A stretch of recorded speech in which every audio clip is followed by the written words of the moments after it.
Düzdür, ola bilər Vəfanı, Nəfəsi, Zeynəbi, bir çoxlarını paylaşırsan. Hər kəsin bir jurnalist dostları var, normaldır. Yəni tanışları var. Elələri var ki, mən xətrimi dünya qədər istəyir.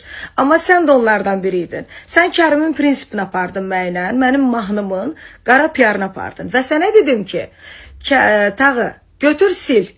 Sən silmədin. Və mən sənə dedim ki, sonra bir də yığdım.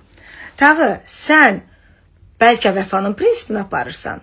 Bəlkə Vəfanın piyarını aparan bir insansan. Sən düşünmə biz düşmənik. Biz barışmışıq və salam sağolumuz da var. Biz düşmən deyilik. Götür onu sil. Və mənim bugün heç bir müğənni ilə düşmənçilik aparacaq halda deyiləm. Mənim öz başımı qaşmağa vaxtım yoxdur. Piyarımda gedir, mahnılarımda gedir. Çox şükür Allahıma. Hər birindən də 2-3 pillə üstünəm. Onlar mənə rəqib ola bilməz. Mənim öz rəqiblərim var. Və sən yenə silmədin. Və mən sənə dilimlə dedim ki, mənim bu xanımla düşmənçiliyim yoxdur.